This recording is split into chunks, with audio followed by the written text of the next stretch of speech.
La jeune femme, tête baissée, jouait avec son téléphone sans se douter qu'une seconde plus tard, elle heurterait les bras d'un homme. Elle ignorait que leur destin venait tout juste de s'entrelacer. Il observa la tache de rouge à lèvres sur ses vêtements, mais n'y prêta pas attention, prêt à partir, quand la fille le retint.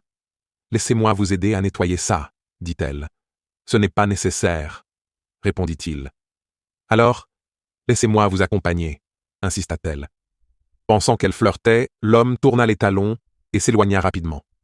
Anna resta immobile, abasourdie, car tout cela n'avait été qu'un accident. Le soir, elle alla seule dans un bar pour boire. Manifestement, son petit ami de 10 ans l'avait trompée, et elle voulait noyer ses émotions dans l'alcool. Même quand le bar fermait, elle refusait de partir. Le barman saisit son téléphone pour appeler quelqu'un, mais Anna le jeta dans un seau de glace. Le propriétaire du bar, qui n'était autre que l'homme qu'Anna avait bousculé ce matin-là, intervint. « Pas de souci, je vais m'en charger, » dit M. Carlos. À partir de ce moment, leur relation commença à changer imperceptiblement. Anna s'effondra dans les bras de Carlos. En levant les yeux, elle reconnut l'homme du matin.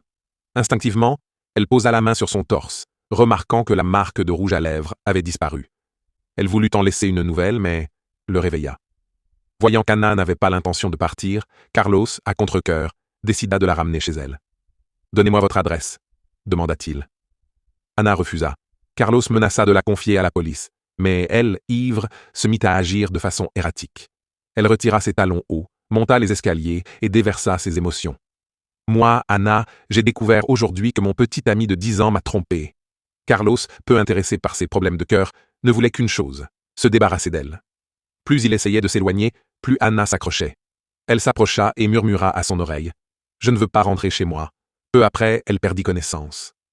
Le lendemain matin, Anna se réveilla, se rappelant confusément la soirée passée.